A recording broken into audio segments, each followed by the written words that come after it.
Hello সবাইকে, চলে এসেছি আজকের দুপুরের খাবার নিয়ে। খাবারগুলো বেড়ে ফেলছি। প্রথমে তো ভাত দিতেই হবে, কারণ বাঙালির ভাত ছাড়া কি চলে। তারপরে দেখুন চাকা চাকা করে কাঁকরোল ভেজে নিয়েছি, আর পটল ভাজা। পটল বেশি ছিল না, 4 পিস পটল ছিল, তাই ভেজে নিয়েছি। আর এটা হচ্ছে ঢ্যাঁড়স সর্ষে দিয়ে একটু ঝাল ঝাল করেছি। অনেক দিন সর্ষে খাই না, আর সর্ষেটা ভীষণ ভালো লাগে কিন্তু ভয়ে খাই না, তাই আজকে অনেক দিন পর করলাম। দেখতে কিন্তু বেশ হয়েছে, খেতে কেমন হয়েছে অবশ্যই আপনাদের পরে জানাবো আরেকটি ভিডিওতে।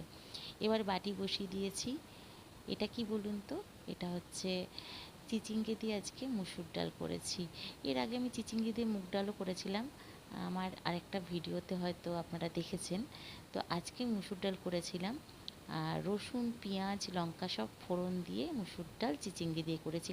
বেশ ভালো লাগে কিন্তু খেতে, একটু অন্যরকম আর